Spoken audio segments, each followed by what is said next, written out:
emergency so that he can have his boots on the ground as he's doing tonight, and we can have expertise and help at our emergency center should that occur. On that note, I will hand the mic over to Jeff Irwin for his presentation on FireSmart. Okay, do you need the mic, or I'm pretty loud? You might need the mic. Might need the mic? Yeah, okay. just to be I've been honest. told I've been loud anyhow. Okay, as you said, I'm the Wildland Urban Interface specialist for the province. I come in and when communities like this are threatened by fire, we come in and protect the structures with the office and try to make sure everything doesn't burn down. It's not always successful, but we do our best. And then I run the FireSmart program for the province. I'm not sure, I was here a few years ago, so I don't know if anybody was here when I gave a talk.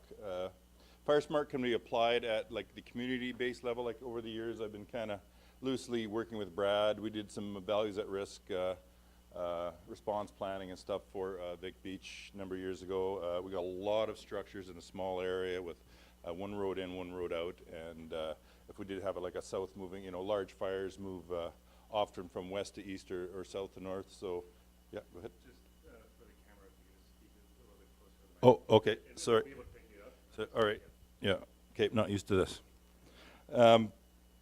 Yeah, so south to north moving fire in Vic Beach would be very problematic for this community. So, yeah, FireSmart can be applied at the community-based level or it can be at the site-specific level. So you yourself, you want to do a few things. I brought some homeowner manuals, or you and a few of your neighbors want to do a few things to reduce the risk.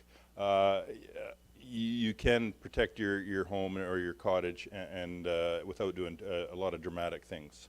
So we'll talk about that all, and then any questions as I go here, feel free. Here's a Beacon Hill, Fort McMurray before the fire came through. And then that was Beacon Hill right after it came through. I can't remember in that one section. I was actually there in the fall, and that whole area is all rebuilt and stuff now. You wouldn't even know if fire went through, but yeah, it got totally decimated. And there's going to be a video, about a 3-minute video I'm going to show you. And it's moving kind of right along this area as the fire's entering the community. Anybody see any of those Fort Mac dash cams as people were leaving the community? I got one of them here that kind of shows how the fire went into the community, and the investigation led it right back to this location. So we'll see if this works.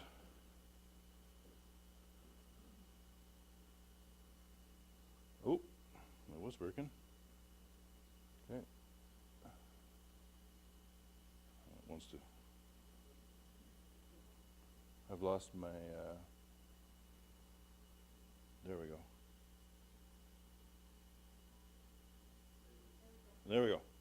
Okay, yeah, it gets interesting. It's the evacuation, and you can see kind of how the fire comes in, and you can see how even a large space like this isn't always effective, and how there's some varied stats out there, but I want to say it's close to 90% it's embers that burn down your structures as opposed to the flame front itself. So dealing with, and that's how we fireproof our homes and cottages is where embers would land and mitigating that risk. So you're going to watch the guy on the bike here. He's going to get really warm here in a little bit. But we were using this like kind of across the country now because this video, it shows embers landing and igniting a home. And the I knew the guy, individual who did the fire investigation for that area, and they led him right back to this location. So it's kind of all kind of worked out for that. But everybody, I do a lot of training with fire departments and stuff on urban interface firefighting, and I'm constantly teaching them to forget about the big flames, because everybody gets drawn towards that. Everybody thinks that's what's burning down your cottages and homes, and it's generally not. It's what's happening in front or after a fire like this moves through. Something like this will move through an area in a few minutes, and it's often not enough time to actually ignite, like wooden doors and windows. I think it takes, for a wooden door, I want to say it takes 27 minutes of some pretty extreme radiant heat to ignite it. So these things come right through before anything's ignited. So that none of these homes are getting ignited by the radiant heat from that. I want to take a look in the shrubs there. See the embers are starting to fall, and they'll start to grow.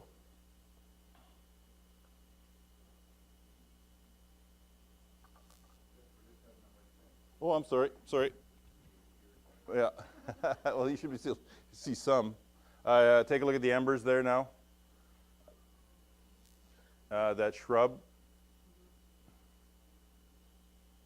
There's another shrub igniting, and just watch them grow over the next minute here. And that's how Beacon Hill burnt down. It's the shrubs.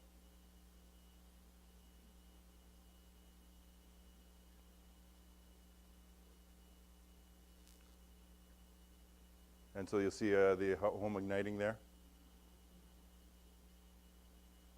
So FireSmart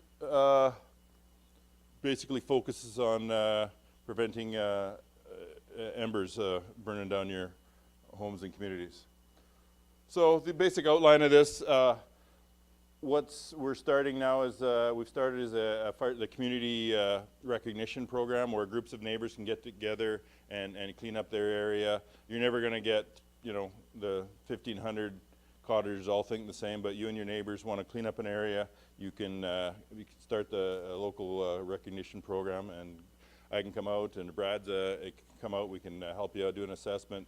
You know, it doesn't have to be big things. It can be as much as you know, cleaning up the dead and down and using a chipper to chip it up, and you know, it's a good place to start, things like that. So we're going to talk about understanding the threat, simple solutions to prevent home ignitions, the FireSmart Communities program, how we can work together to prevent a wildfire disaster, and the FireSmart Community Champion. Often you just need one individual champion to take the lead and run with it, and you can get lots of work done.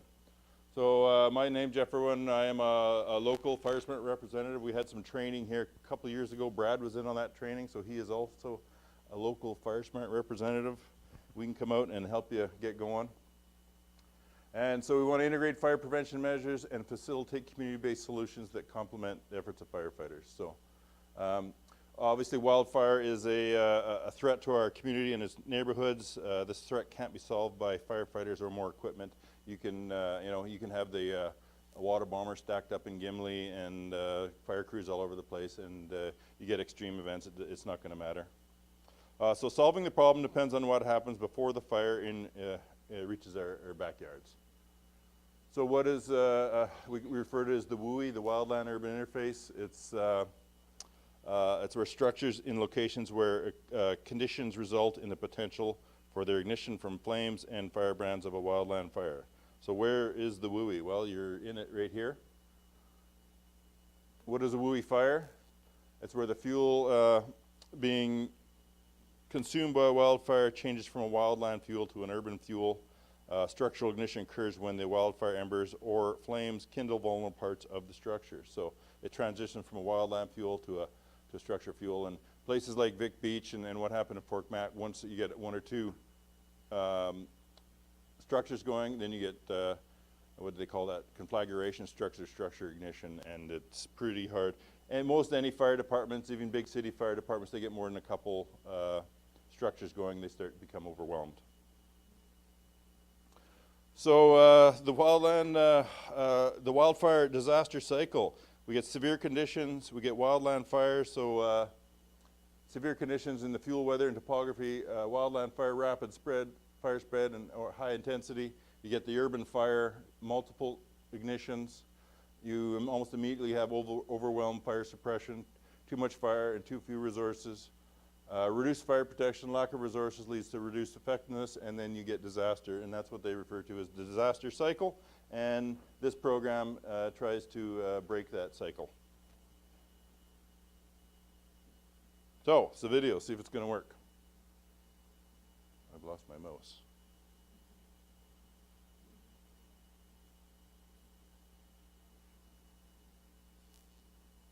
It's about a 10 or 15, I think. Just gives you the rundown on what to look for. There we go.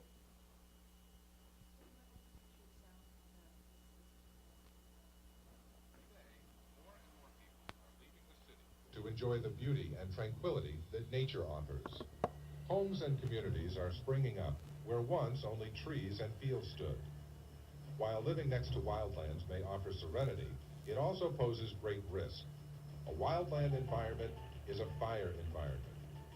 Fire in wildland urban areas is inevitable. It's part and parcel of the natural order of things.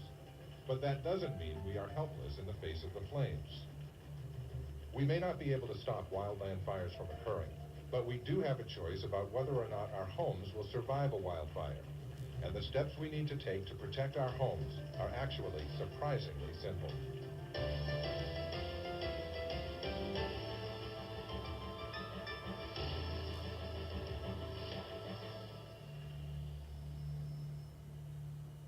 What ignited this house and burned it down were the little things. For nearly 3 decades, Jack Cohen, a fire research scientist with the USDA Forest Service, has studied the physics of wildfire in order to understand how fire behaves.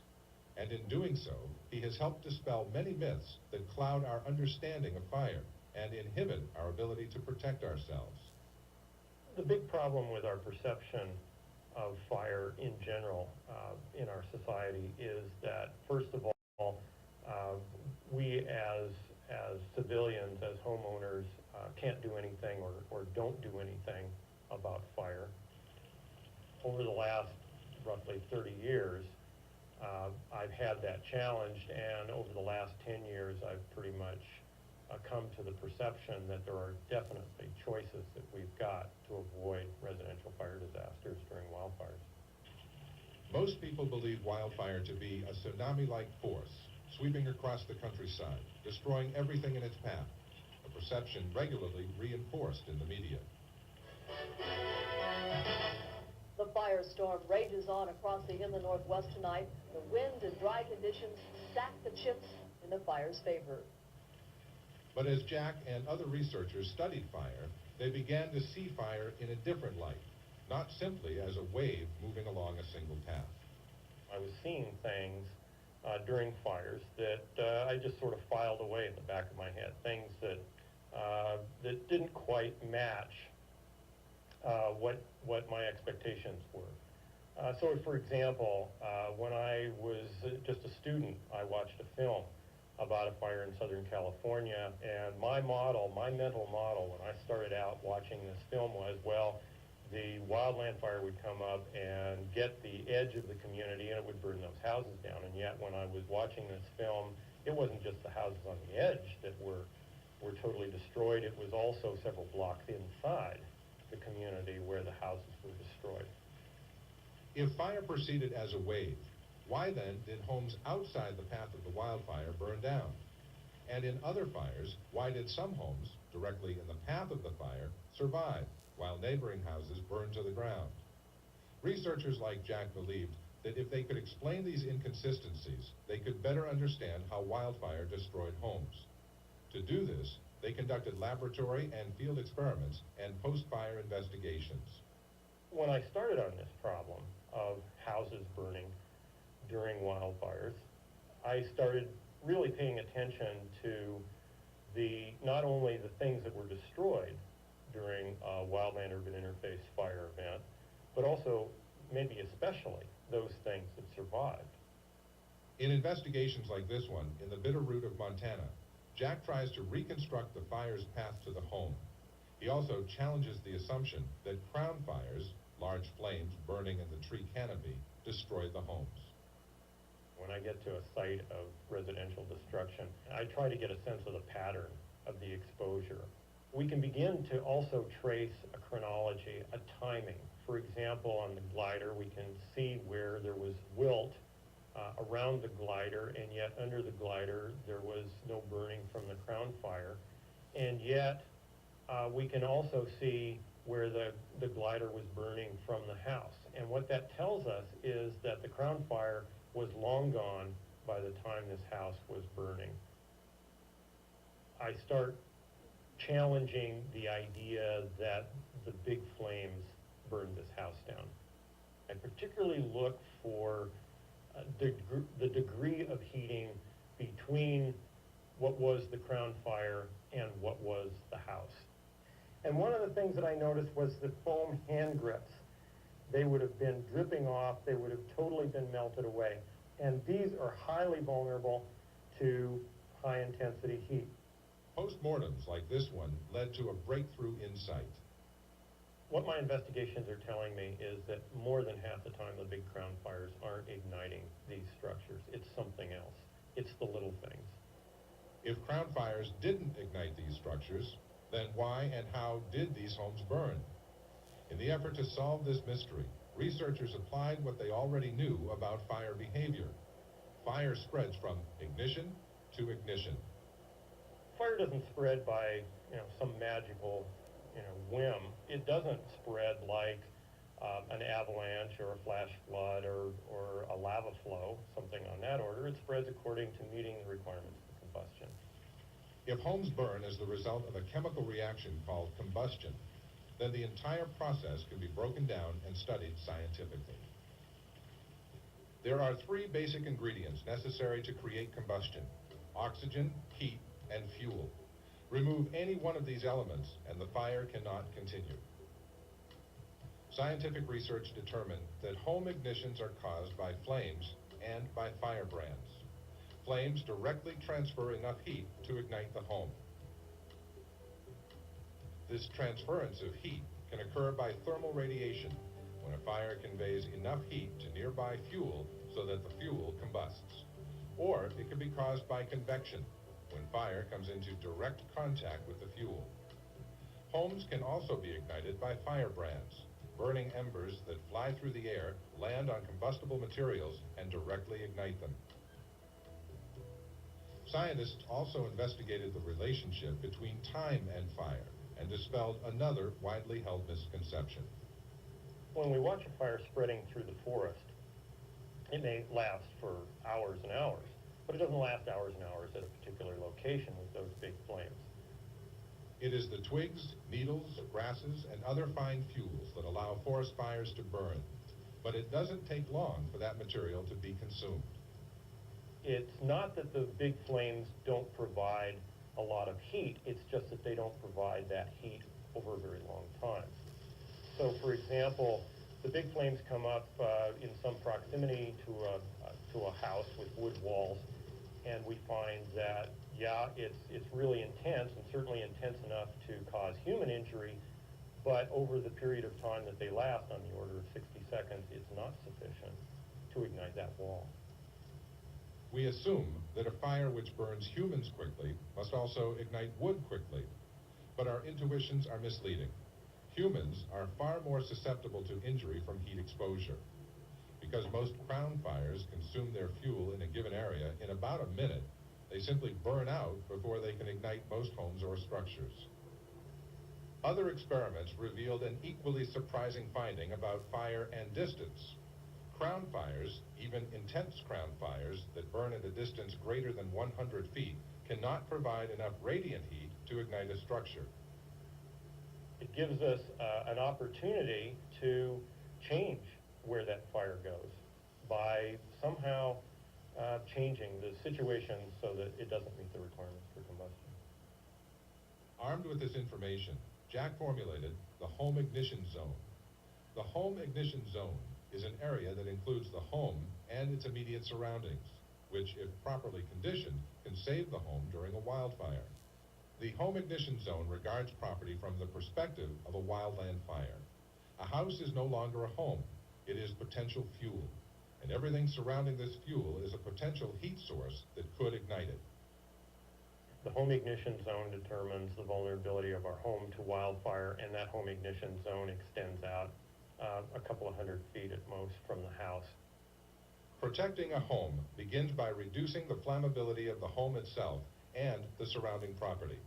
For example, by switching to flame-resistant roof materials. Thinning out trees can stop crown fires from spreading from canopy to canopy until it reaches the home. And clearing the zone of dry vegetation and flammable objects can eliminate heat sources that might form a path to the home.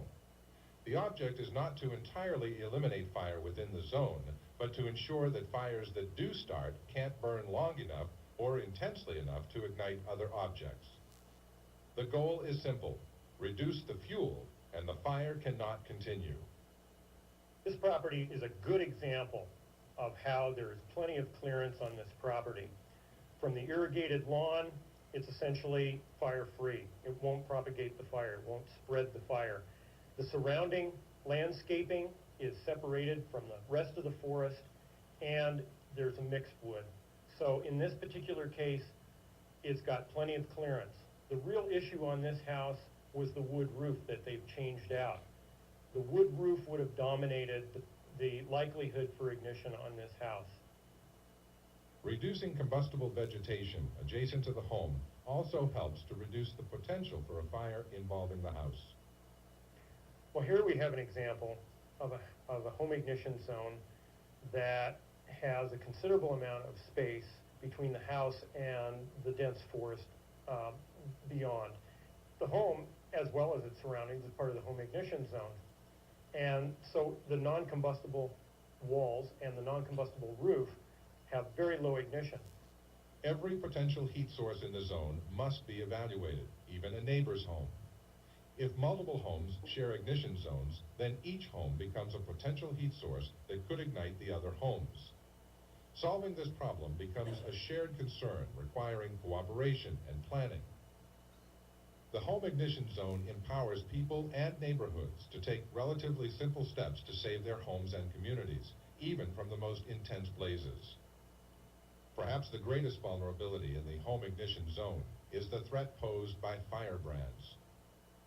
Jack was first introduced to the importance of firebrands igniting homes in 1977 as a young research scientist in Paddy Canyon, Montana.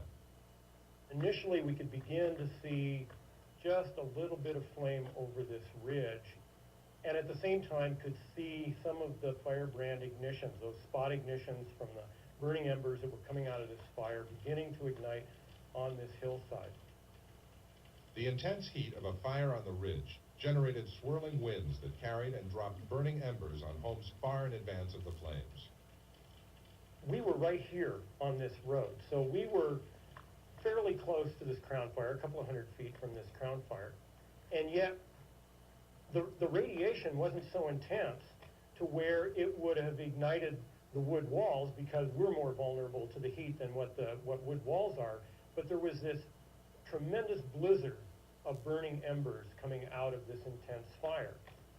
Severe wildfires commonly generate firebrand blizzards. Like the Paddy Canyon fire, these blazes quickly race out of control. Firebrands are swept along fast-moving currents and deposited onto homes ahead of the fire, causing them to burn to the ground, even though the crown fire never came near them. Because firebrands are so small, we tend to ignore them and instead focus on the large flames. Ironically, we tend to pay a lot of attention to the flames that can be relatively close to the home and not ignite it, and ignore those things that don't bother us very much. Oh, they're highly inconvenient. If you're caught in an ember blizzard, having these embers on the back of your neck or burning small holes in your clothes is obviously not, a great experience, but it's not mortally threatening to us. And yet, this blizzard of firebrands can, just like snow, begin to collect and pile up in certain locations around the house. Our intuitions belie the truth. A tiny firebrand can be more devastating than a raging crown fire. But that doesn't mean that homeowners are helpless. If we consider a house as fuel and reduce the flammability of materials on and near it, we can protect against firebrands igniting our home. Vigilance begins with the roof, the most vulnerable part of the home to firebrands. The most flammable roofs, not surprisingly, are constructed of wooden shingles. Firebrands that land on or between the shingles can easily ignite the structure.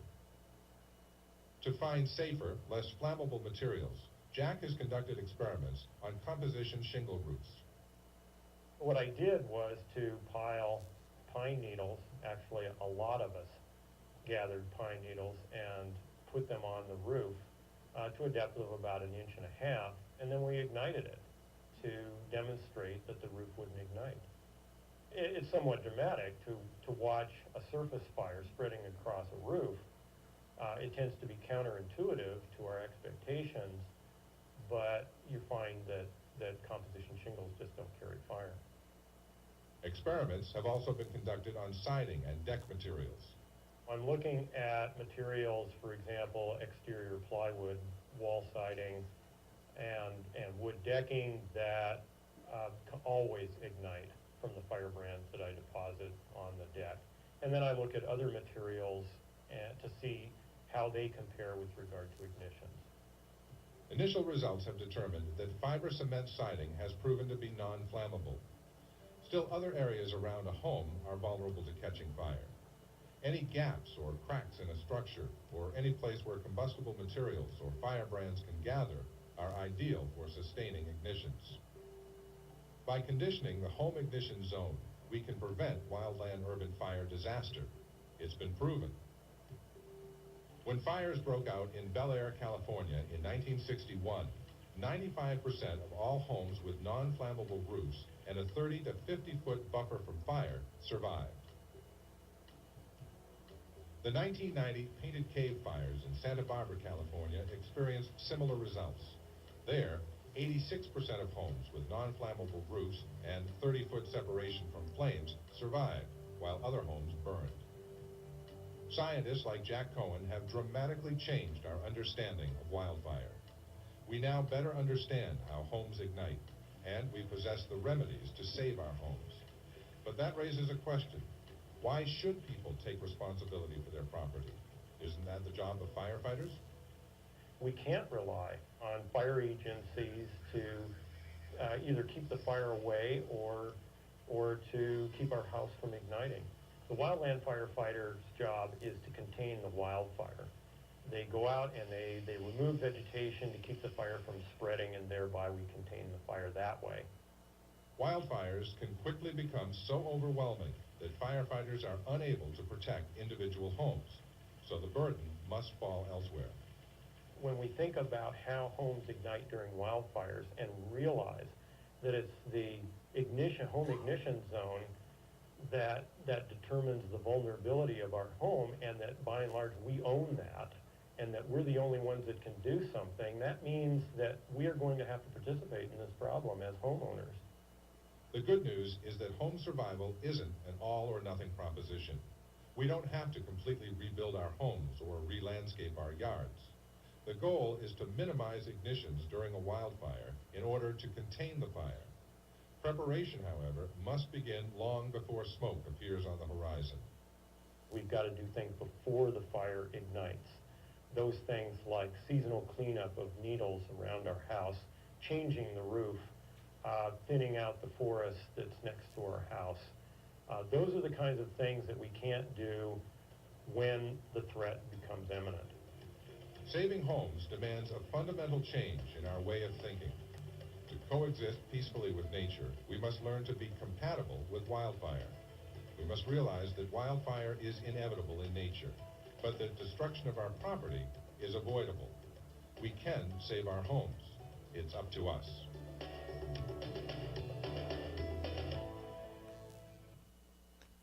Okay, so that was obviously States. We got to get a new video. It's some old 1990 footage, but we got lots of new stuff with California last year. So what about Canada? I mean, you saw the Fort Mac video. We're the same here. You guys are in the urban interface. You guys, any hobby foresters out there? The balsam fir. If you drive around Big Beach, there, heavy balsam fir. That's kind of Mother Nature wanting to renew. It's an old growth forest. Balsam fir are often the host for spruce budworm. It's when they get really red and dead like that, and it's basically Mother Nature saying it's time to burn. So yeah, it's a problem here for sure. So physics are universal, equally applicable here. Applicable research done in Canada. All those research fires up in the Northwest Territories. They've done all sorts of research on those things. How much time, Shelley? 5-10 minutes? Okay. So what did you hear? It's the little things. You can make a difference. Homeowners are not helpless against wildfire. The solutions are not difficult. He even said seasonal cleanup of needles and deaden down. And you talked about a crown fire. A crown fire can't sustain in the trees if it doesn't have the ladder fuel. So pruning your trees up and getting rid of the dead and down and the needles often won't let a fire maintain in the crowns, right? So the solutions are not difficult. You're in the situation together, overlapping home ignition zones obviously here. So yeah, that's where we got to break the cycle. Right there, when it transitions from wildland into the homes, is the goal, breaking the wildfire disaster cycle. So the trend is upwards. Climate change. I want to say in Canada they say the average fire season is like 3 weeks longer than it was, 20 years ago. Increased area burn, BC and stuff last year is huge. Fire intensities are rising. I think years of fire suppression. It's starting to bite us now. We're getting, a forest is going to burn down, blow down our bugs, right? So, and the beetle kill and stuff. Fires get going in there, and they're really unstoppable. And that's the same as the dead balsam stands. Anyone who's ever seen a fire move through a dead balsam stand, it's like gasoline. So we got a lot of increasing developments in WUI areas, rising fuel loads, fire exclusion has caused forest health issues, and we're getting huge disasters and losses. So we're starting the Fire Smart Community Recognition Program. It hasn't happened here yet, but I foresee it in the future. Like if you were Boulder, Colorado, if you bought a place and you wanted home insurance, you would have to basically get someone like myself to come out, do an assessment. I would say you have a year to do a bunch of recommendations, and if you didn't do them, then you would not get home insurance. So some people are not even getting home insurance anymore. So it's not here yet. I don't know if it will be, but with all the disasters, and the reinsurance industries are now getting hit with the California fires stuff. From what I understand, it's coming if you live in a WUI area. But anyways, that's out of my area of expertise, so I'm just here. The Fire Smart Community Recognition Program, it targets the problem. It's driven by the residents. So you and, if you got 5 neighbors and you want to get a little something going, you can. And it's supported by the fire agencies and departments. Brad is an expert now that he's a local Fire Smart representative. We can come out, you don't let this think it's a lot of work. It's something as, renting a chipper or something like that. It's pretty simple and dead and down. A work bee, group of neighbors cleaning up. So the community contacts Fire Smart. You get a site visit by the local Fire Smart representative, myself or Brad, or probably both of us. We do a quick hazard assessment to the bunch of cottages, however many are together. The champion, whoever's the lead, forms a board. We create a Fire Smart plan, implement solutions, and you can apply for recognition after the work's done and get a nice sign and put it up if you like. And then every year you renew recognition and things like that. So it's not a lot, and every little bit helps. And it's a time-tested means of developing and motivating self-organizing groups of WUI residents to take grassroots actions that reduce the risk of wildfire losses in their own neighborhoods. It's a tool to engage and empower people and communities, and a program that augments the efforts of municipal and wildland fire responders. Now, a fire room to the crowns of trees, Brad and his group can't do anything but a fire that's on the ground because you've pruned and cleaned everything. Now they can put it out. It's not an issue, right? So the all-important first step, if it's you, make the commitment to become a Fire Smart Community Champion. Read the brochure, Becoming a Recognized Fire Smart Community. I don't think I even brought any of it, but it's all in I think the homeowners, a lot of it and stuff. And sign up now for the next, Fire Smart Community Champion Workshop. I don't know, we haven't had one. Sure it's not around here anyways, but. Sorry, that was quick. Any questions on any of that? It's simple, yeah, go ahead. I'm sure you've driven around this area, I'm assuming. Yeah. And, our lots are like 75 feet wide. So the cottage is like 30 feet wide. The neighbor's cottage is, you're talking about 50 feet between between cottages. And I think that's what you're supposed to clear up. So what you're talking about doing is basically eliminating all the bush between. No, you don't have to eliminate. Like say pruning, cleaning up dead and down. Slowly I would convert, you got a bunch of balsam, maybe start converting them to hardwoods. I don't know, anybody understand when he said mixed woods there? Mixed woods, you know, anything that grows an aspen or an oak or an elm that grows a big leaf is basically fireproof. It doesn't have the ladder fuels.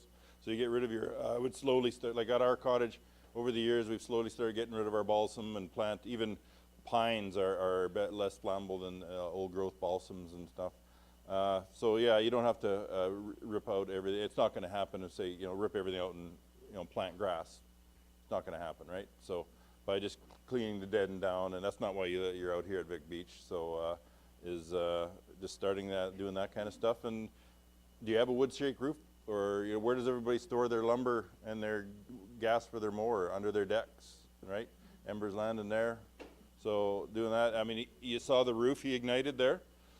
You notice there was no eaves on there.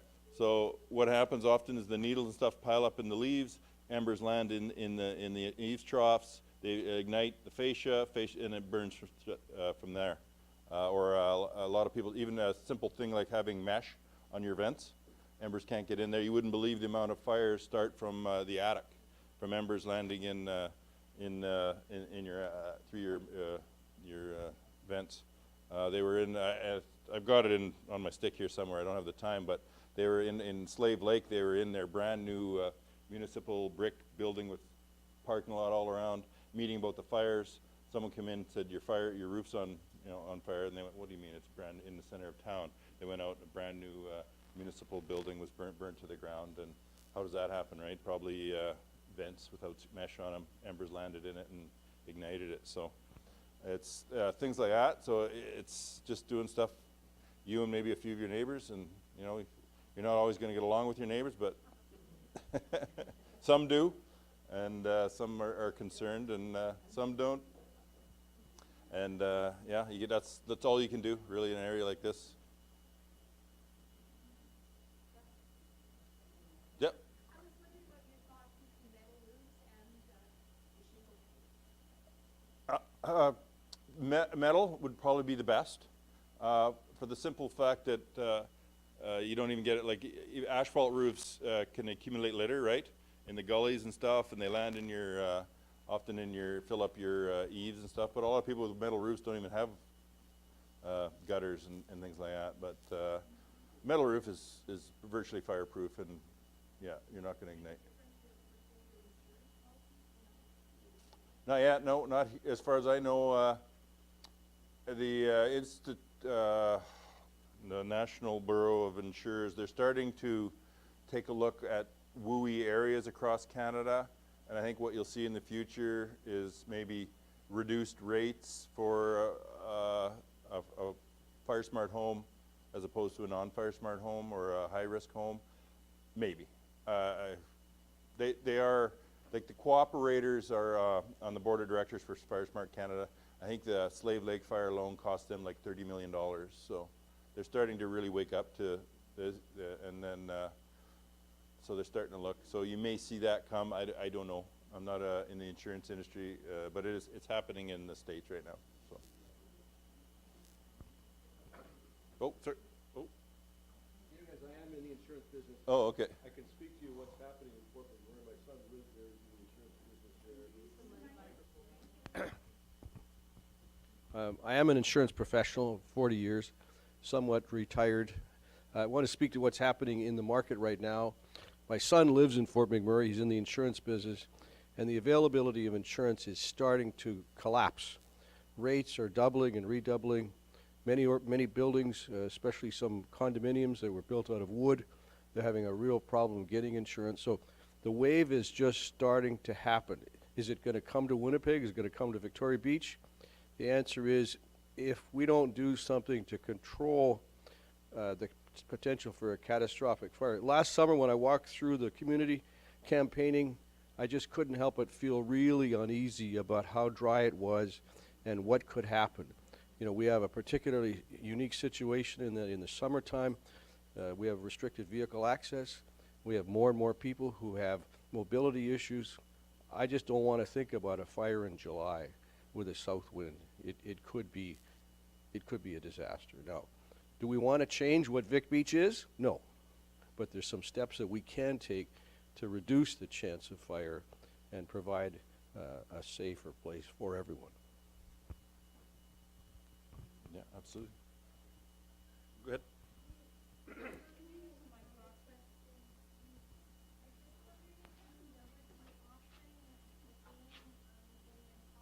Community is out here. I don't like talking. Yeah, I think several years ago I came out and talked about it at an open house or something, and yeah, that's not an issue depending on how busy I am.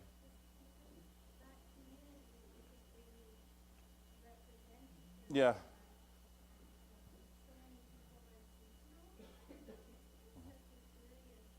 Yeah. Yeah.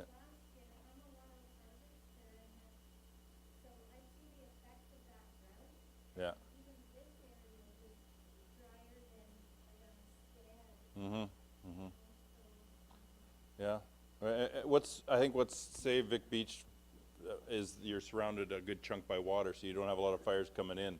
But you'll probably get an in-community start somehow, and that could be problematic. Yeah, for sure. Or spring, the spring fires like what happened at Fort Mac are really tough to contain. I just want to let you know, Roxy, that we're recording this. So it's going to be uploaded to our website hopefully tomorrow or Friday. So it will be available to anyone who wants to go to our website, but it is a good idea to have another one of these in the summer. I'm just wondering if you can speak real quick to the wood chips, because you mentioned several times it's a good idea to get to be chipping. Yeah. So is it like a lot of us, what we do is that we'll grab wood chips from a wood chip pile and we'll use them to sort of scatter around rather than having grass. And is that a good thing? Or a bad thing?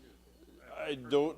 Yeah, don't put mulch. A lot of the problem they had, and I think is a lot of people love mulch around their homes, and so that's dried embers land in there and ignite it.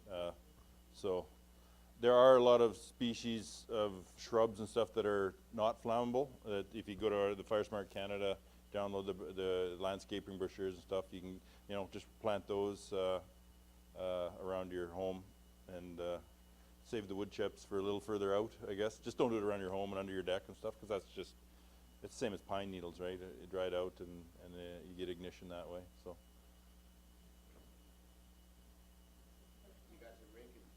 Question over here. Has anybody looked into the Wurzbow sprinkler system? Not the Wurzbow. No, I'm not familiar with it. I do a lot of sprinkler setups when they're coming, but. Well, in BC, they had a lot of home fires and insurance went through the roof. So the Wurzbow company, which is the PEX tubing, set up a system that ties into, say, your kitchen sink, the cold water, and you can run it exposed or in the attic, and then a sprinkler head coming through.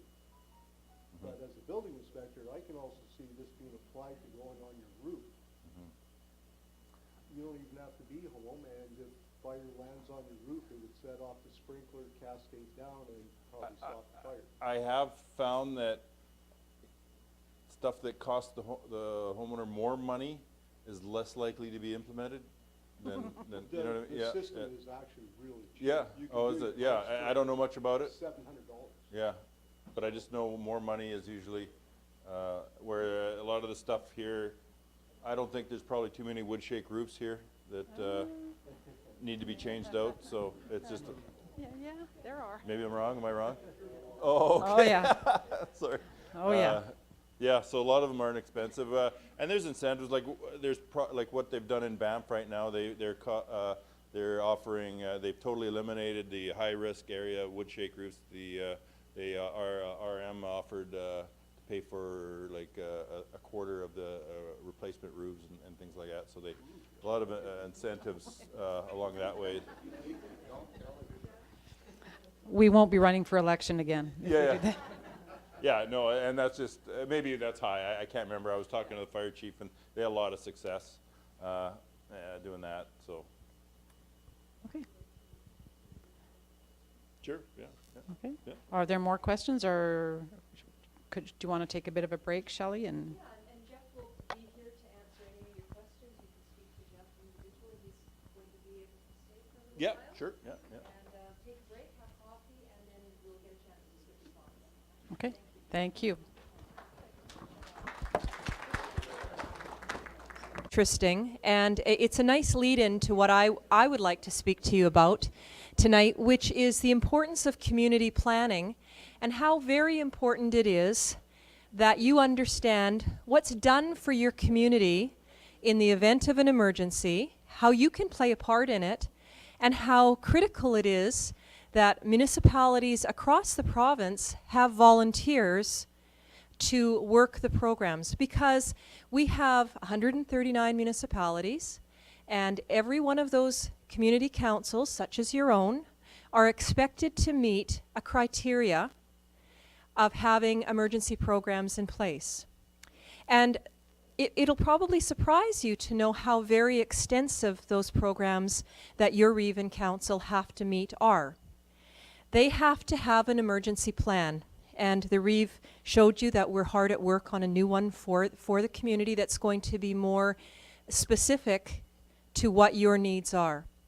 But I have been in this business for more than 3 decades. I've spent all of my adult life training and educating communities and businesses and schools and First Nations on how to plan for an emergency. And I'm going to tell you something. The pages in that book, are necessary, but they're not going to get you through an emergency. The program that we built that supports the pages in that book are what's going to get Victoria Beach through an emergency. So as residents, we go about our daily lives, and we don't give much thought to any preparation that needs to be done. But when we get into a fire, such as Jeff has just described, or you get into a flooding, and we are going to be getting water in other areas of the province, or we have a dangerous goods spill on the highway that means that you all have to either evacuate or shelter in place, that's when, as a resident, we go, well, wait a minute. What do we do? And who do we call? So we want to be sure that you're protected and that you understand, as a resident, that you've got to be prepared to help. Communities are expected to take care of their own residents for about 72 hours. And that's why that blue bag there, courtesy of your council, is a 72-hour kit. And in it is just about everything you'd need to exist for a while, right down to food and chocolate bars and water. I don't have any beer or anything in there, but there is instant coffee. And so I hope all of you have put your name in, because that's a really nice gift that your community council is giving you. So you need to think about, if the power goes off and it's 55 below as it was in February, what do I do? Who's taking care of me? So it starts with the bottom level, which is you and I. We don't give much thought to that. And then when we can't take care of ourselves any longer, whether it's fire, flood, utility outage, we reach up to the next level. So for us, that's the Reven Council. So the Reven Council have to have these programs together that support you. And this is something, ladies and gentlemen, that's ongoing throughout the year. This isn't something that we do once a year and we put this together. This is something that we do all year round. The Hard at Work Council and the emergency coordinator and staff, we work on this. So the next time something happens in your community, I want you to realize that you guys are extremely well prepared thanks to good leadership, because that's where it starts. So how can you help? Well, the programs that we're building are going to be very, very dependent on the people that we can bring to the table to train and educate to be part of things. And that's what I want to spend the next half an hour working on. So the objectives that we need to meet, ensuring all aspects of your emergency plan meet and exceed the standard. It doesn't mean much to you. But what that means to me is that we've looked around your community, we've figured out where your threats are. We know this because we've used a formula to get there, and we've started planning for them. We have to build that program that isn't just the papers in the binder, that have words on them that tell you how to open up a reception center and who needs to staff a community operations center. Those don't really mean anything to you. But what it means is taking care of people and taking care of your community. So we have to put that together. And we have to build a volunteer base and educate them as to what we want you to do. I think that nothing is less fair to anyone than expecting you to do a job and not providing any training for you for what to do. So when we get a volunteer base, we're going to contact you and we're going to do some training. And in that training, we'll ask you, what do you want to do? Do you like working with people? And you know, are you an empathetic individual that might be good if you were hosting evacuees from your own community or elsewhere? Because if that's the case, then perhaps we have a job for you in reception center and emergency social services. Do you like to plan and organize? Do you have an analytical mind? Do you like to work in a team environment and help make decisions? Then perhaps if you are that type of an individual, then we could place you in the Emergency Operations Center. And I know that sounds really scary, but I've been doing this for a very long time.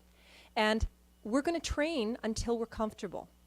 So that, God forbid, we have a fire that Jeff described, or we have a year where we flooded, because Victoria Beach has, or we have a tanker overturn on the highway, or we have a tornado. We have teams ready to go where your emergency coordinator contacts you, you show up to a predetermined location, and we begin to work to bring normalcy back to your community. So I want you to remember 3 things. When any community is in an emergency, we look at people first, main priority. Secondly, we look at your property. And third, we look at the environment. So the main idea here is to get everybody safe. And then we're going to try and look after your property. And we are absolutely going to pay attention to what's spilled on the ground or the state the emergency has left the environment. But first and foremost, we're taking care of you. So why do we need a plan? Well, you ever tried to make a really complicated, women, maybe men if you guys like to cook, I use this analogy. So ever tried to make a really complicated dish from memory and it doesn't turn out because you've forgotten 2 or 3 ingredients if your mind's anything like mine? Well, when you try and manage an emergency from the top of your head, you're going to miss things. You're going to miss ingredients. And those missed ingredients could spell a bigger disaster. So when we coordinate and we understand that emergency management is actually very functionally based, and I teach to a function, and I teach to a process, and we learn the process and go through the steps of what we're going to be doing in your program, it starts to make sense. So the difference between the plan and the program is, that's going to tell me where the Emergency Operations Center is, what their shift schedule is, how they're operating and opening up, the chain of command between the emergency coordinator and the council, the reporting structure, but who carries that out, right? So it's like being on a solo on an island. I can't really do much. Not much fun to party, but when I add the people in there, I've got my sense of community. So that is basically the difference. Building resiliency in communities starts with having the community involved. This is your community, and it's a pretty darn great one. So you want to feel a sense of ownership, you want to feel part of the team, sign up tonight, and let's start building something great together. Can I be involved in emergency preparedness? Absolutely. Any volunteer that wants to come to the table, we will find a job for you. You might be a greeter if you're an evacuee, if you're evacuating your own community, or if you're hosting others. Somebody might be able to work in the parking lot saying, park here, don't park here. Somebody might be able to just give comfort to someone. Somebody could make sandwiches. There's always a role for someone. So when I get a lot of people coming saying, I can't help, I'm too old, you don't want me. Yeah, absolutely, I do want you. So we want everybody that has an interest to come to the table. And if you sign up and we run you through some training and you think I don't really want this much of a commitment, although I will make you a promise to that, we'll find something small for you to do. Maybe you can send out emails or you can do something else. So I'm going to talk about what a volunteer would look like. How many people could volunteer 8 hours a year? A year? Let's show of hands. Okay? So here's what I'm going to propose. For those of you that are interested, we're going to train quarterly. Okay? And I'm going to keep you for 2 hours. And if I am 1 minute past those 2 hours, you can leave. Throw something at me, put me into my car yourselves. I will keep you for 2 hours. And we'll keep interested and we'll grow. Here's what works with volunteers. Coming to you and say, you look like a very kind lady, and I think that if I was being evacuated and I saw you at a reception desk, this is someplace where I'd feel like someone's going to be really nice to me. Okay? And so I think that if you wanted to do that, that would be a very good role for you. And so what we will do is talk about being a volunteer, and then we're going to keep you interested, because here's what doesn't work. Getting your name on a list and having your emergency coordinator or your social services person phone you once a year and say, you still interested? Not at all. We need to grow and learn, and we need to do that by building teams. Now, teams work better when they are involved with each other, where they know each other, where you build and grow and set the bar higher every year. So we have plans for growth for your teams. We just need for you to be part of it. So what does it look like in a community planning to take care of residents and property when they can't take care of themselves? During an emergency event such as a flood or fire. Managing the resources that are available. I don't have any expectation that you guys know how many sandbags you own here, or how many front-end loaders you have, or what your fire suppression equipment looks like. I don't have any idea. I'm sure some of you might have a good idea. But if you were like me, I don't give that a thought. But somebody has to know that. Because resources, when we get into something like a fire or flood, are critical, that the team working with those resources understands what you have so we can deploy them, understand where we're low, get them from somebody else, beg, borrow, rent, whatever we have to do. So we have to have a section in that book that talks about what Victoria Beach has on hand. That has to be inventoried on a regular basis. There's no expectation that your hard-earned tax dollars are going to be spent buying brand new equipment. But we can borrow it. One of the communities I'm working with, I'm actually doing a very big exercise with them, and they're realizing that they don't have enough laptop computers such as that to work in an operations center. And I said, that's okay, you don't have to buy them. Go to the school and say, can I borrow these on these days? In the event of an emergency, would this be a resource you'd allow me to use? And this, you know what the school said? Most certainly. So that goes in my emergency plan. I can borrow these computers from the school. Here's my contact. If I need them at 3 in the morning, I have them. So we find the resources within our community wherever we can so that we ensure that we're being careful with budgets. Informing people of what is happening and how the municipality is going to work through a disaster, such as evenings like this.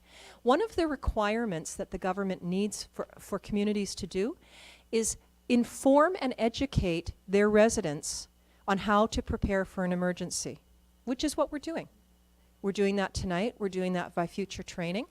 And with the Reven Council's permission, I would like to put an open house into the training calendar and your planning cycle every single year. So if this year we educate on fires, if more people want that, we'll take it to the next level. Or we'll bring in out Manitoba Hydro and talk about what to do in the event of a power outage. There's all kinds of different community experts that we can tap into so that you are educated on what you're doing. So how do you accomplish this? Well, we're going to build that program. You're going to have to recognize what happens in your community. We do this, Jeff Irwin spoke about a hazard vulnerability assessment. That is also a requirement that the communities have, a plan for that. So what that means is that you have to look around your community and say, what would be a threat to us? Well, we know we're not having earthquakes, so we'll take that one off. We're not having hurricanes. That doesn't matter. We're not going to have mine disasters, but we could have a tornado. We certainly have had floods and fires here, and we have utility failures. And when we have a February like we just did, that can mean disaster if we are without power for 3 to 5 days. It means different things for different people. If you are a vulnerable population, if you have home care needs, if you are on oxygen, if you can't self-evacuate, then we have to get to you a lot quicker than we do those that are able to take care of themselves. So in building part of your program and recognizing what can happen in your municipality, that starts with understanding what your municipality looks like. Does that make sense? So we're looking at all different aspects of your program. And it always is going to start with you, your own demographic within your community and your own needs. I have told this story to some of my groups, but one of the most powerful lessons I learned that was hit home to me was working a flooding about a decade ago in a municipality and doing a drive-through after it had been supposedly evacuated and coming to a trailer park and seeing a hand wave to me very low to the window, and the area was supposed to have been cleared. And we stopped, my colleague and I, and we went and looked, and there was a woman in a wheelchair that had been missed. And it took 4 firefighters to carry her out of that trailer. So if we had not happened to have been doing a drive-through of the community, I don't know how long that woman would have been there. And she was without power, and she was not able to take care of herself. She was a vulnerable person. That really left me with the thought that we can't let that happen again, and we have to do everything in our power as communities to make sure that our most vulnerable are taken care of. And so if we just even said to you guys, if I was to ask you to name me a couple of people in your community that would need help with an evacuation process, could you name them?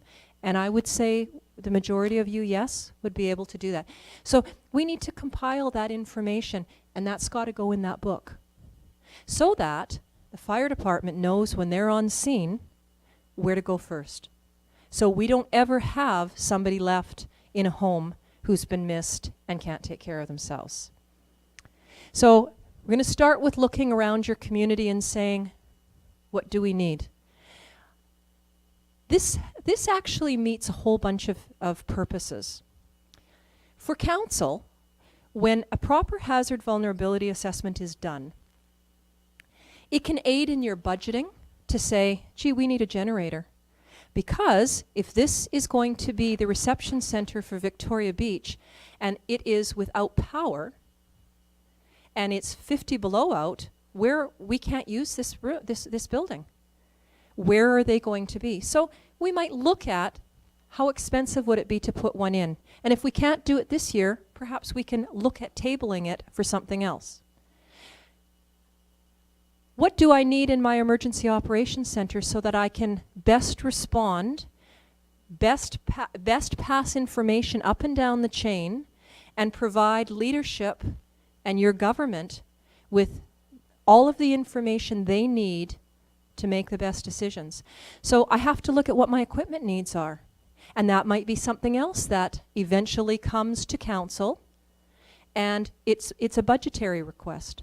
So things like mapping, not a big deal, not an expensive item, often overlooked. When you're running an emergency and your EOC is open, you have to have community maps. Now, I just brought one of yours back tonight because I borrowed it for something we were doing for you, and it was a fantastic map, so you have that covered. But these are just some of the little things that looking around your community and saying, what is a hazard? Now, Jeff told you, let's start cleaning up the source of the fuel. Get rid of the pine needles, trim some of the trees up. Those are really small fixes that can go a long way. Okay, so when we talk about is there anything that we can do to mitigate an emergency from happening, there's lots of things you can do. Even setting yourself up to take care of yourself in the event of an emergency, and each one of you looking around your house and saying, here's a list of what I need for a 72-hour kit. I'm going to put it together, because I guarantee you that with the exception of a few small items that you can get at the dollar store, you have most of the stuff in the home. Does anybody here have one at home? I do. Okay? So I want you to think about that tonight so that you could be ready to take care of yourself. Does anybody know what an ERIC kit is? E-R-I-K. Everybody knows what those are? Who has one? Are they on your fridge and filled out? Okay. Has your medication on it? Okay. So if somebody had to come in and evacuate you and they take that, you no longer have to say, gee, I remember that I take 2 pills a day and what they are.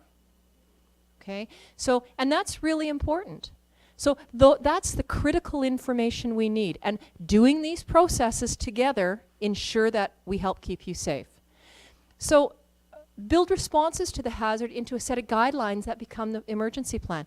So if I know that we are planning for fires, where is the staging area? How are we notifying you? What agencies become involved? Where are we evacuating you to? How do we keep in communication? Where are you to look for your information? So we go through a process, and that's for every emergency that happens here. Begin to look at vulnerabilities within our neighborhood. How many of you have pets? Would you leave them behind in an emergency? Do you know how many died in Fort Mac? Unbelievable. Because you saw the fires. So pets to us are family members. But do you know that if you were evacuated and they opened up a reception center, you can't take your pet into a reception center unless it's a service dog. Did you know that? So where are they going to go? Because we have to take care to ensure that we have plans for your pets. And then let me take it one step further. What constitutes a pet? Okay? Right? What constitutes a pet? Is it a donkey? Is it a pot-bellied pig? Is it 3 turkeys that I looked after during an evacuation, and they were named Easter, Christmas, and Thanksgiving? And only Christmas survived. The other 2, they unfortunately didn't survive. I won't even go to that story. But what does a pet look like? And how do we determine that? If somebody shows up with a reptile, are we letting them in? Not for me. You know, I don't like snakes at all unless they're on my purse, a belt, or shoes. So what are we going to do? We have to determine all of that so that when somebody comes in with a parrot, we say, I'm sorry, we have that, you can't bring that in.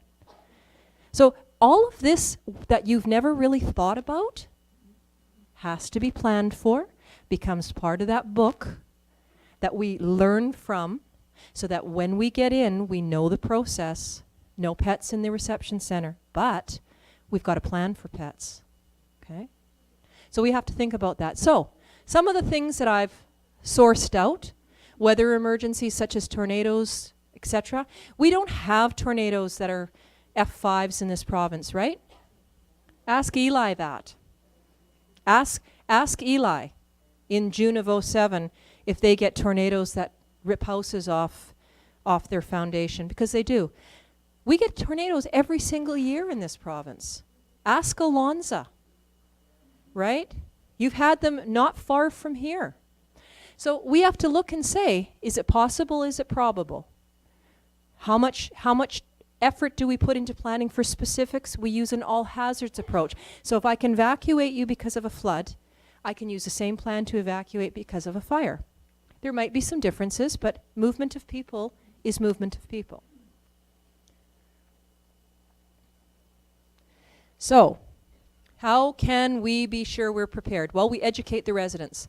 I feel very strongly about this one because I think it's a step that often across our province is missed. And people go about their daily lives and they don't realize that they too are responsible for their own safety and well-being. Are you aware that there is your own family emergency plan on Victoria Beach's website? Okay, did you download it? Okay, so I want you to print that off, and I want you to keep it with your 72-hour kit. There's a copy in the 72-hour kit provided by your council tonight.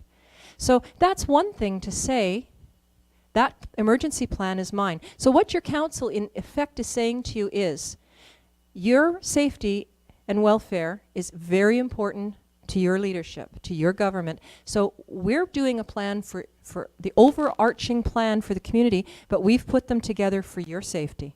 So take the time to print those 20 pages off, fill it in. It tells you everything from what goes into your 72-hour kits to what to do if there's a tornado, a fire, a utility failure, and it's all there for you. So you take your safety into your own hands. So train for what we can face. That's what the process that we're starting with. Educate elected officials. We've done that.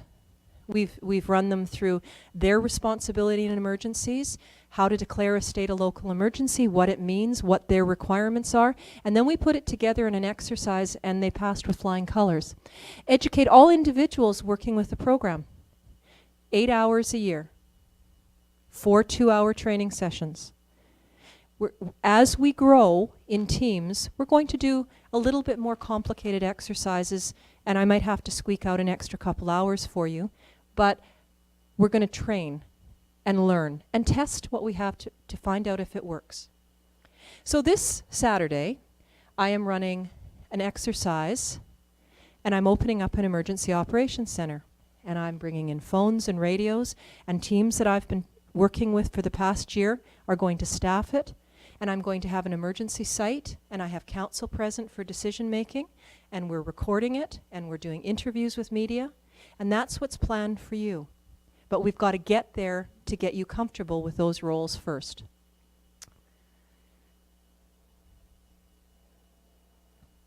So, the elected officials are responsible for everything I've talked to you about tonight.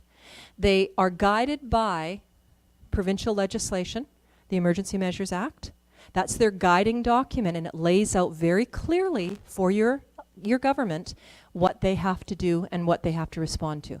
They have a new regulation that came out about 1.5 years ago, 11 pages of it, that says you must have business continuity for Victoria Beach, you must have hazard vulnerability, you must have a local emergency response group.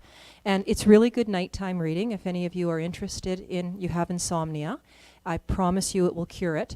Go online and you can see what it says. But every one of those points we are meeting for Victoria Beach. We have to plan, train, and exercise. We have to mitigate, and then we start again every single year. So, your community has a municipal emergency coordinator. You all know him, Brad Patzer. He's been doing that job for a lot of years, and he does it really well. And he has very, very distinct role and responsibility. He ensures that all the requirements of your emergency program are met. Training, education, emergency plan, exercising, and all the components that fit in. That's Brad's requirement. So that he brings that to council. Council has all their questions answered, and then they pass that program by a resolution adopting it as Victoria Beach's emergency program. Responsibility to build your program, and he reports to council. So in the event of an emergency, Brad would be contacted through probably 911 board.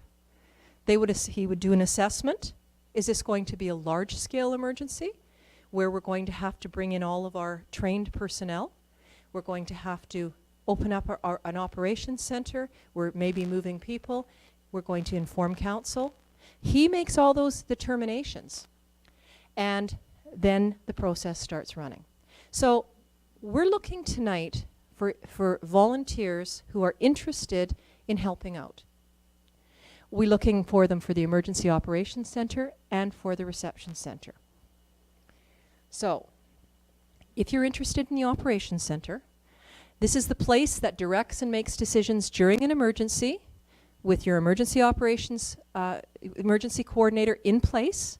He is the director there, he's in charge, and he would manage the staff in there to do the required jobs as needed from the site. So they assist the site by providing resources. They work as a member of a team very, very closely. Answer to Brad. Your roles and responsibilities are assigned prior to. So, Carol, for example, we need a public information officer. Now, I just can't even imagine a better person to take on that role because she's done it firsthand for many, many years and done it brilliantly, I may add. And so that would be one role. We would need somebody that would sit in there and work with public works. We would need somebody that would come in and be a scribe. So they're taking all the information and they're putting it on a system where it can be managed and we can see it. And they're Brad's right hand in there. So we have a whole host of roles and responsibilities that I have job descriptions developed for. And this is a really important aspect of the emergency. And a lot of people get a little fearful of what happens in this room, and really you don't need to. So if this is something that you would find very interesting to work with, we'll make sure that you get training. The reception center. Now that's where you've been told that you have to move from your home or cottage. It might be for a few hours. It might be all day. You don't want to go back home. Some of you are permanent residents, but those with a cottage, you want to stay and find out what's happening. And council decides that they're moving you. Brad would open up a reception center, and we would need staff to run it. So you can't just open the doors and say, hey, everybody in. We have to have a process. So we would do registration and inquiry. You would come in. You would fill out forms. You'd probably be given, I like to use wristbands, so that we would have a number and that number would coincide with your information. You would come in and tell the individuals working the desk, I forgot my glasses, I can't see without them. I know I have medication, I don't have it with me, but I have an ERIC kit. And I brought that, which would be wonderful. But a lot of people come in and they don't have anything. Or I need an inhaler and I left it because I had to leave so quickly. So the job of this room, this reception center, is we're going to take care of your needs. You're not sleeping here. This is not a hotel where we're going to roll cots out on the floor and you're going to sit. This is going to be where we're keeping you until we make further information and assess the situation further to move you on either to home in Winnipeg or, for those of you who this is your home, perhaps to a hotel. And this is where we're going to look after everyone. So we assist the evacuees by providing necessities, information, feeding, lodging, and personal services. Okay? Usually located close proximity to the municipality. Now, you also can find that you're not looking after just your evacuees. You may get asked by another neighboring community, could you take care of 50 of ours for the next several hours just so they have somewhere to come? So if that's the case, you have to have this team ready to do it. And we will do training.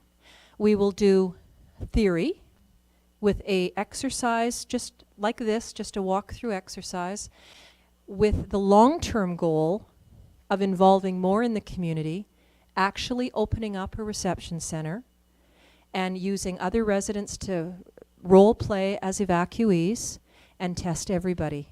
I make up problems for some of the evacuees, and some of them are very problematic children, and we bring them in and we see how those people who are staffing the various desks have to respond.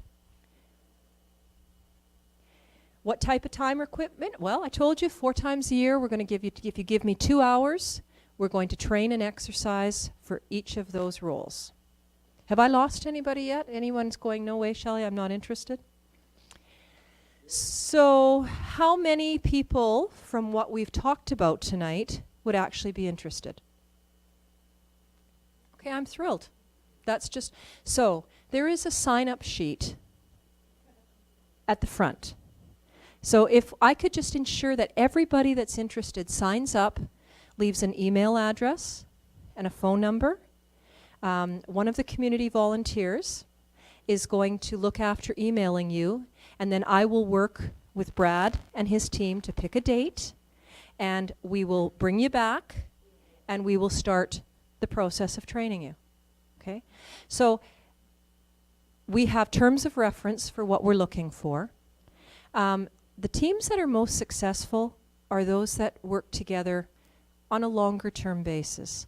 So if you're going to sign up and make a commitment, I would ask, it would be very advantageous doing the training if I could ask if you would commit to me for that 1 year session. And that you think about what we're going to do, and that you're very clear where your interest lies, so we can put you in specific teams, and we'll, within that year, we're going to train you in various different things, and we're going to run exercises so you see how it really works. And I promise you, it's going to be a lot of fun. I was out last night with two of my communities, and I have their exercise in May, and they just cannot wait to get started. One of my groups said to me, you know, we're really scared, so don't scare us or we'll leave. And I said, well, what would you do if a tanker overturned with chlorine on the highway, and you are the team and you're coming in? You're really going to be scared, and you can't leave. So the training that I'm going to give you, nobody's failing. You're going to learn, because it's as close as I can give you to an actual event without actually doing something horrifically bad within your community. And you know what else is going to happen? We're going to have a really good time, right? There are staff in this room that have worked with me for a lot of years. They're still here, right? So I don't think that, you know, I'm going to tell you that we're going to grow. I'm going to challenge each of you to come back with one more person to each training session so we can build teams. So I always put that challenge out. Come back to the session with one person. Everybody knows one person that will come and let us get them interested. So at this time, I'd like to turn it back to the Reeve, and perhaps I could bring the 72-hour kit up for the Reeve to draw from. And thank you for your time and attention tonight. And I'm around, so any questions you have, I will be here to answer. Thank you very much. Thank you so much.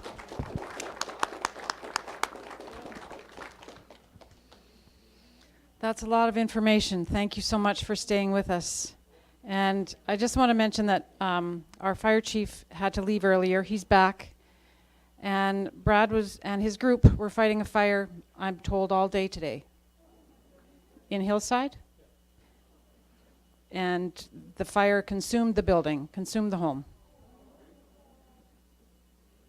And Brad went back to check on it. Thank you. So it is close. It is near our community. It can be in our community. And we have a great group of people who can protect us and who work really hard on our behalf. Many of them are in this room. Our firefighters, our first responders, our police chief, and our volunteers who are going to be signing up in droves on that back table. Yes. Yes. Did everybody put a ticket in?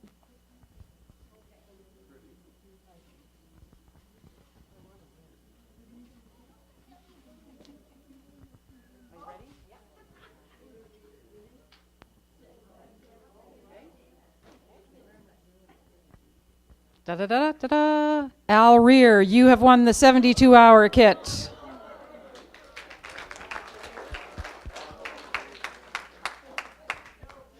So in order to receive the 72-hour kit, you have to sign up as a volunteer. Is that right? You already are a consummate volunteer. Congratulations. Any questions for Shelley while she's still here and while we're still here? It's 10 after 8. Graham.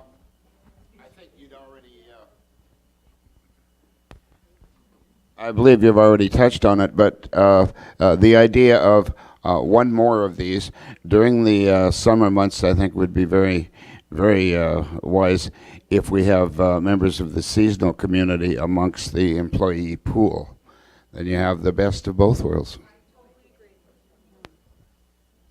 Also, one of the things we didn't touch on, but that we've sort of been working with Shelley on and Steve's been working on, is a vulnerable person's, or actually a resident form that we can then put into a database with all of your contact information. There are systems out there, emergency systems like Code Red.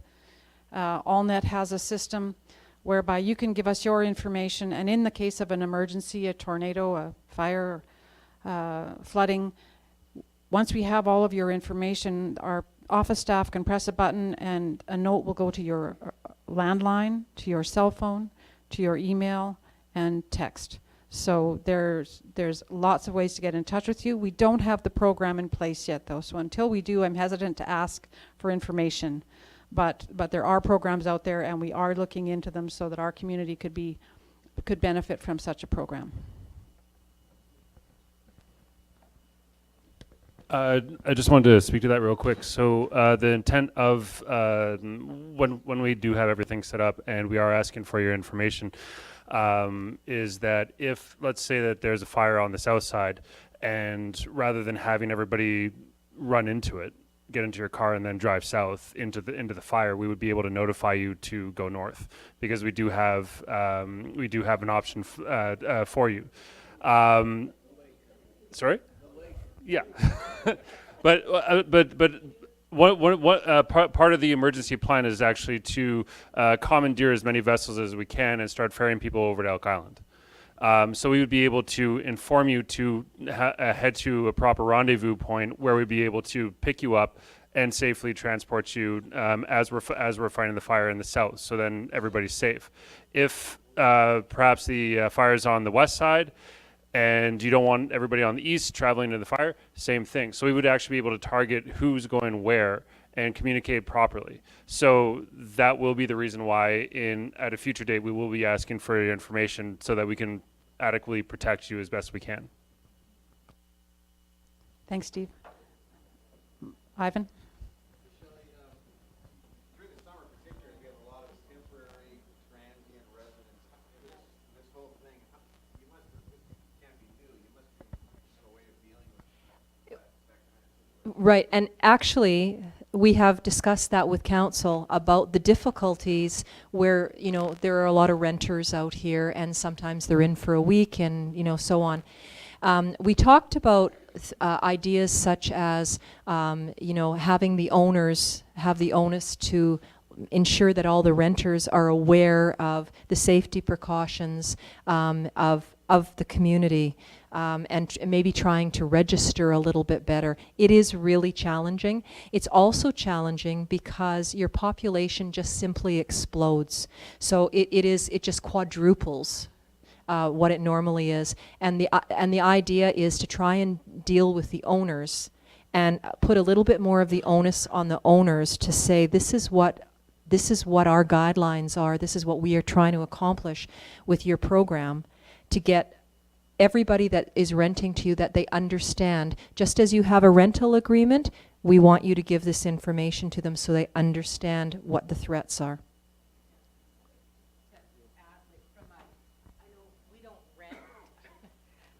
We don't rent, but have friends that do, and I think that when they have renters, then people come in and they need to know, where's the garbage, how do I do certain things in the area. So if there's a way, even on the website, to put what you need to know if you're renting, where the garbage is, where recycling, and then check out the website for this fire info or emergency, and it would be done. It could be very simple, and just stick it on the fridge, and, you know, all of that's handled. Thank you, Carol, because I totally agree. It's an impossibility to try and deal with every renter that comes in. So you have to deal with the owners, right? And so that is something that has been discussed with your council as ways of trying to reach out to everybody. Any further questions? Well, thank you so much on my behalf, and I will hand the mic over to the Reeve again. Thanks again, Shelley.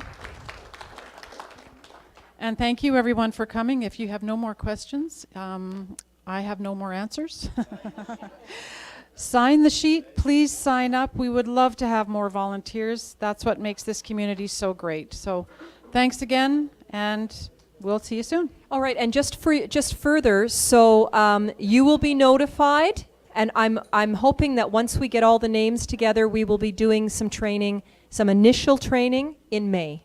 I need to get through the flooding season with a lot of my clients right now, so we're going to let things calm down, and we will reach out to you, and it is anticipated we will do probably right here the first training session in May. 2 hours, I promise. Thank you.